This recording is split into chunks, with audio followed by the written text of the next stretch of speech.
It's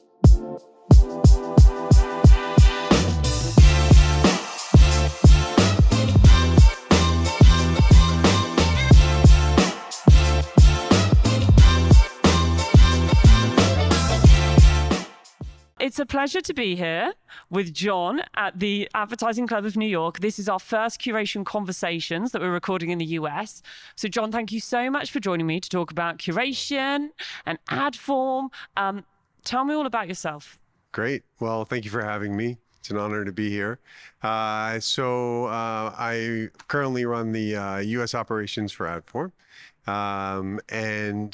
Adform's been in business for a good decade, 2 decades and a bit. Operating in 28 different markets, 750 people around the world, deliver a lot of really strong identity-based solutions through a DSP, ad serving solution, dynamic creative optimization suite. So it's a really exciting time to be in that business. I started my career early days in the internet advertising space with one of the early online ad serving technology companies called Real Media that became 24/7 Real Media. Yeah. I stayed in that game of advertising technology since then. Really being between an intersection between brands and agencies and publishers, and making sure that brands understand how to navigate this complex landscape to get the most bang for their buck in the media ecosystem. Brilliant. Yeah. So as part of our topic and what we're going to talk about today is quite centered around curation. Yeah. And I'm really intrigued as to how Adform and yourself, based on your experience, how do you view and define curation? What does it mean for your business and your clients? Yeah. So at the end of the day, we need to think about curation of the improvement of access to the targeted audience. And this access is obviously through inventory. And so when we can bring together the right type of inventory packages, if you will, for that targeted audience, then you have the right return on ad spend as the result for that. There's lots of other different benefits as well. But at the end of the day, since the dawn of the internet became fragmented and we had so many different access points to find viewers, the importance of bringing them together in a way in which we can actually show a brand that they get to discover new target audiences while layering in more performant creative to those that they already know. Those are various forms of curation that we can bring to bear. So for your clients and when you're talking about curation, that audience discovery piece, are you finding that that's has been a bit of a lost art when it comes to ad tech? Do we get caught up in the minutiae of the detail as opposed to thinking about actually how can curation actually, solve for more of the valuable propositions that your clients and customers need? Yeah, I mean, I think in general, ad tech falls in love with its features and sometimes forgets about the bigger marketing mix in which it's involved in, right? And with that, it's really important to laser in on what the brand is really looking to do and what stage of their growth that they're in, because not all brands are in the same stage of their growth. Yeah. And so a brand who has a large, loyal crowd, whose brand has been in market for 40, 50 years, their notion of finding how it resonates with new audiences could require a little bit of new discovery components. Somebody who has to be super laser focused because their brands are finite and they need to make sure that they're getting the right people to prove out a cost per acquisition metric to justify the next rollout of the product or to justify the next round of financing that they're going to get. Well, that's a different type of curation play. Yeah. And so do you see the curation kind of proposition and adding that value across all formats? Are we talking kind of CTV, display, video? Are some more kind of mature and nascent than others? That's probably a question that's better for you at the end of the day, because I think that you guys are really the closest to how much inventory we can access. I think when you go from a 60-inch ad to a 3-inch ad, there's a different engagement with the viewer. So if we're going to curate those disparate size of units, whether it's CTV and then back to mobile, we want to make sure that the storyboard is consistent to an advertiser's messaging, right? When are they getting them to finally do the click, right? Is it the click or are we building brand, right? So in between those two things, there's curation opportunities. Yeah, of course. So with that in mind, with the addressability of that audience or the discovery of that audience, and I love the way you frame that, And does and is data becoming really important in the world of the DSP, like finding intent data? We've had Yahoo with Home Depot, we've had, Audit and Experian, we've had Amazon and all its first-party data. Like, is that the new kind of crown jewel in the DSP crown that can help drive the discoverability forward? Yeah, it absolutely is. I think I like to roll back to where we started so we can understand where we're going, right? Back in the day when we only had TV as our mechanism, we couldn't count on data. We couldn't count on last click notions of attribution to see if the data was working properly. But at the same time, brands could actually see when they ran ads in given markets what the store traffic did. And that was their attribution model. And that was their data signal, right? And context was a data signal. Context is still a very powerful data tool. It's not going away, and how the emotional feels. But then downstream for that, where we know that a viewer has been in their customer journey, is critical. So if they've been to a financial banking institution 3 times and they filled in the forms, but they never get to that last, yes, please submit and see if I'm available for this mortgage, well, then we're missing an opportunity. And only the data can inform us for that.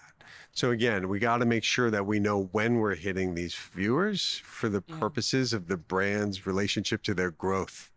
Yeah, that makes sense. And being able to articulate that into your brand's growth strategy at Adform, like, where do you see, what's the current kind of circumstances in your current kind of true value proposition that you're bringing to those clients to help them achieve that? Yeah.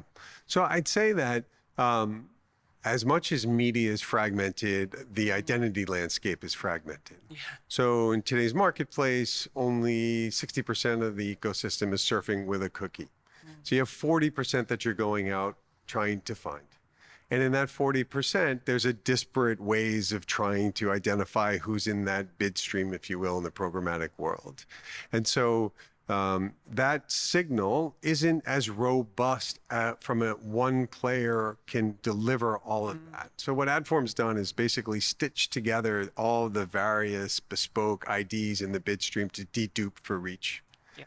And when we can do that, we can show brands that a match rate isn't equal to a reach rate. And I think that that's a really simple way of explaining that brands go into the market, back to your data question, with, I got this great data, I really want to go out there and leverage it. I got a great match rate. Now, how much of that can I get? Obviously, budget is a major factor of reaching X number of people. But then at the end of the day, you got to make sure that the signal's there against who you're going to match. So we help brands demystify what's happening in the cookieless pool to actually get more reach for less cost. That makes sense. A bit of a curveball here. With the brands that you're working with, is there certain verticals, like those in the retail media space, for example, that are kind of further ahead of those conversations than others? I think anybody that has a direct relationship with a customer is always going to be further ahead about where someone is in their brand growth, right? So anyone from the financial institutions to quick service restaurant categories to the travel categories, for any of the e-commerce plays, of course, retail, all of these folks have a direct relationship with that customer. They get to see their behaviors, they get to see their checkout, what's in the basket, all of this fun stuff. Yeah. So they know that they need to reach these people in the next stages of their purchase cycle, but if they can't see them, or they can only see them at 60% of the time, that's a miss. And for the same context, advertisers and their websites, they can't even see 40% on their own website for the purposes of retargeting.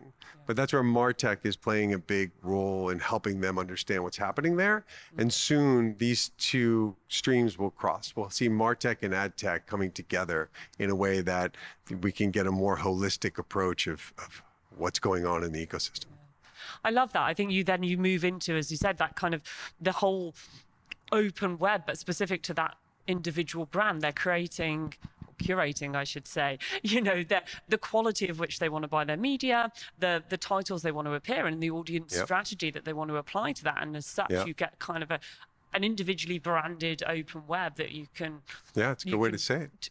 Just link that Martech and AdTech together. So it floats throughout the CRM and the journey of the customer and their interaction with the brand. And so often, as you've said, like in AdTech, we can get caught up in, what's matching where and what's, you Right. know, what's through the bid stream. But Right. the conversations you're having around that kind of curated internet is really about great planning, great audience understanding, Yep. and like how Adform can access all of that to produce a real bespoke solution Yep. for your customers. Yeah, and I think what's important is that the closer you are to the advertiser and representing that advertiser's needs exclusively, the more access you have to how they're measuring their return on ad spend. When you have folks that are playing both sides of the coin and they need to satisfy the suppliers to the same degree that they want to supply the advertisers, something needs to break in normal economies of scale, right? The macroeconomics says supply and demand. Once one knows too much, you have a imbalance of the data symmetry is off. Yeah. Right. So that's what I think we need to be mindful of. I think we're seeing a lot of that happen in the marketplace. I think the Department of Justice has weighed in on some of these things. I think the market itself has. But at the end of the day, where you started the conversation is, well, what's important to brands? Is it going to be bottom of the funnel metrics? And I can just turn a blind eye to that because I'm super satisfied with how many people I reach at this cost per acquisition? Or do I need to look at a bigger picture that my scale of my budget needs to do more across more channels, that I really need to have purchasing power into the market? And that's where I think curation can play a big role, because when I have more purchasing power, I have more rights to curate in a way with suppliers. And I can let those particular deals or suppliers know more because they've proven their value over time. Yeah, I love that. It's such a great way of putting it. And it aids that competitive differentiation as well, as opposed to being in the walled gardens of some of the platform businesses that exist today. You've really got this rich tapestry of the open web that can help produce new brand experiences for the right customer, as you said, at the right time. Yeah. Another thing you just mentioned there, which I think is really intriguing and very topical, is this, I'd say, healthy tension of buy side versus sell side, like SSP versus DSP, and there's been kind of bleeding of functionality or bleeding of decisioning between the two. You know, as a curator, we sit a little bit across the middle of that. But what's your view? Like, is there a role for everybody within the supply chain as it sits? So is the tension healthy? Is it creating innovation, or is it actually something that, you know, is going to fizzle out? Like, I'm interested in your view and your perspective. Yeah, I think we sometimes forget the pool of audiences versus the pool of inventory. We sometimes mix those two things up, right? Yeah. Right? We can say, you know, I got 3 trillion impressions, but there's still only 330 million Americans in the States, right? And so in that context, everybody can only have so many impressions against a given individual. Yeah. And so who gets to know that individual better based off of what goals is what makes the money flow. And so publishers clearly have an excellent understanding of what's going on their websites, right? Advertisers clearly have an understanding how their product is built and why it's the best fit for a given advertiser, right? So let's call these two folks the principals, right? So we have two principals. The rest of us are suppliers to those principals. We're agents, if you will. And our job is to make that relationship work better. Because without the supply of content, we don't have the consumer going there. Without the supply of products, we don't have the money that pays for the content, right? So that can't really go away. And now, obviously, with the walled gardens, to your point, we see that the content's free. So they have less of a fear of what they're doing to the paid for content, who have legitimate journalists going out and building really important information. So that's a whole separate topic unto itself. But when we look at, okay, now who's going to aggregate the inventory as it relates to those audiences, and how are they going to bring it forward as a best purchase, to compared to, I can only get so much of my dollars in there because my dollars are finite. You can see it both ways. You can say, hey, I buy side want to have a clean path all the way in. But if it's the same company that's doing that, well, then what is their take from those principals' respective efforts to grow their businesses that grows the industry? And that's a problem. Yeah. Right? You can't have both sides of the coin, because then you don't have an open market. And when you have people saying that, oh no, we believe in the open market, we believe in the open web, but yet they're controlling both sides of the coin, it's a bit ironic, I think, at the end of the day. I don't think it lines up with the true north of their public statements. So we've talked about how Adform is really on behalf of the buy side, but how, as a DSP, are you really serving and providing value to the publishers? What does that look like for you? We're a technological agent on behalf of a brand. Yeah. And that brand will give us insights into what's performing based on the performance that they're seeing through our technology. Yeah. To the degree in which we can help them have a stronger relationship, whether in terms of scale or performance, can be represented through better algorithms, can be represented through better reach rates against those, better pricing, better ways of finding those audiences at different times of day or week or whatever have you, which is what a buy-side tool is built to do. Yeah. So that's our fundamental goal, whether it comes from a bespoke publisher who's known as top of class, or an aggregate of those that still have very quality advertisers that may not fit into somebody's top X% of the market, right? So we've always, there was a big shift in the game in 2004, 2005, when we went from bespoke publisher focus to audience targeting. Right, that was a big change. Yeah. It did a lot to the marketplace to change the interpretation of remnant inventory. Yeah. Right, the notions of remnant. Right, there's no such thing as a remnant buyer. Yeah. Right. Yeah. True. So you can't really have remnant inventory because, back to your point about data, it just gets better and better to show where somebody is. Yeah, that's such an interesting point. Again, kind of based on your experience, we talked about at the start, 24/7 media and your journey throughout your career to date in ad tech and within the media space. You must have come across quite a few different trends and opportunities, maybe buzzwords. Is there some in your experience, what makes something really stick? Like, and what's been something that really stands out to you as, to your point, has been like a pivotal moment within the industry that's created a lot of benefit, I would say? Yeah, I think it depends how far back we want to turn back the clock. I think when publishers were in control of curating their inventory themselves, you saw a higher degree of pricing. Whether that was the right price or not, you could debate that separately. When buy-side technology came in as that next stage, it decreased that pricing because you could find a viewer who was once only on this website and find them elsewhere. So then you had a higher degree of competition, and you could then navigate reach and frequency across brands in a much better way, which then lifted the amount of spend into the market. So yes, there are publishers that had a negative impact on the short term, but in the bigger term, more advertisers came into the game. Yeah. Then we had the data that came in to supply more insights and to see what was going on. Yeah. I think the thing that's holding us back when we look at those moving pieces is we're still reliant on media metrics and not business metrics to drive a lot of media decisioning. We're still addicted to cost per click or some notion of clicks. Last click attribution is a mess, right? There's just misattribution left and right. And it's tough to be a brand. A brand is going through seeing massive fragmentation in the marketplace. They're seeing their biggest vehicle of reach decrease, linear television, being replaced by another vehicle that's replacing it in time spent, but whose ad load is 1/10 of what went away. And that's what advertisers care about, is the cost of media. So if now I just lost 90% of my advertising load on the biggest reach vehicle, how am I going to replace that? And that's where we see digital out of home.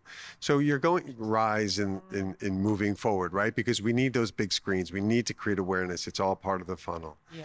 And so do I see any new changes? I think history repeats itself. And I think it's always balancing itself out to figure out, where am I going to find that next incremental reach when I'm looking at my historicals? Because brands go into market year on year looking at historicals to say, I got to do better than last year, while reserving 15%, let's call it, to try new things.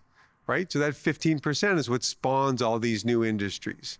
And as those new industries prove themselves out, those become the standard industries. And that's what's so exciting about this space that we live in, is that we're always, we have this new agentic AI thing, we have everything that's coming out, and it's never a dull moment. That's very true, isn't it? It's nonstop. It's nonstop.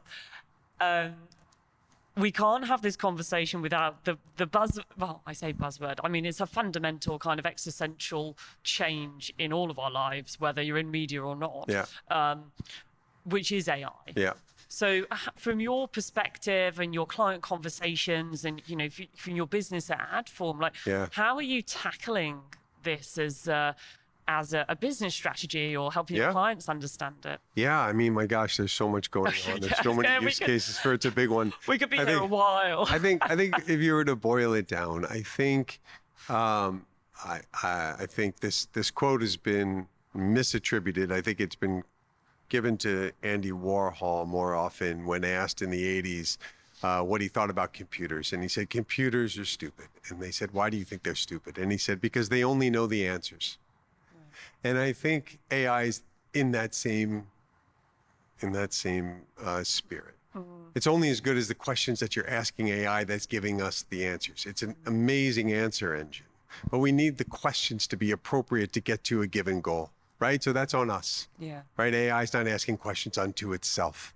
It's repeating historical information about what's been answered before in a quicker and faster way. But at the end of the day, if we're not answering the right question, so a given example is, can users of our platform expedite their troubleshooting through AI based off of previous troubleshooting exercises? Absolutely. Are we reducing that time? Absolutely. By magnifolds of speed, which is massive, right? What parts of an ecosystem could be outsourced because it's just by rote? A lot. How much of that is in the advertising business? We're still trying to figure that out. I think there's a lot of smoke out there, but eventually that's caused by embers that are going to grow.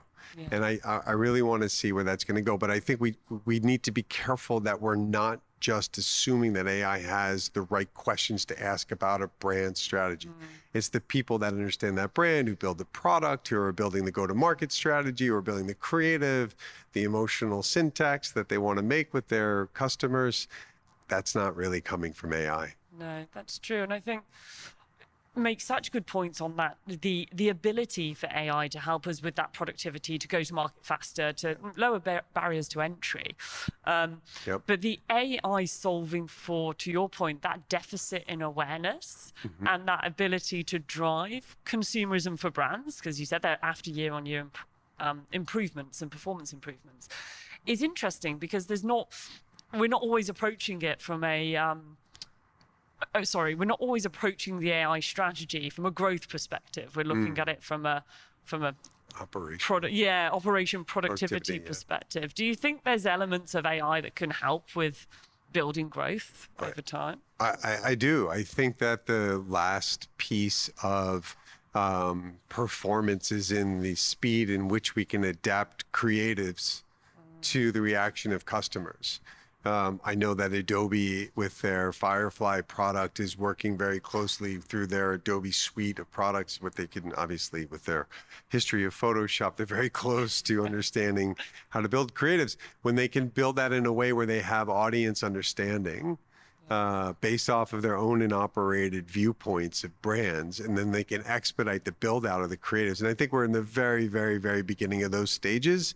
But when we start to see how, because we have to engage with something, we're an emotional animal on the planet. And so how fast can somebody get me to engage, or how long will come through the creative? And I think there's a lot of cool work that's going on there. I think it's a lot of bad work, but it's all based off of this effort to help people understand what's going to stick. And that thrills me, I think, as well. When I look at what we're doing in curation, it's very much centered around media quality to date, and audiences and data, to your point.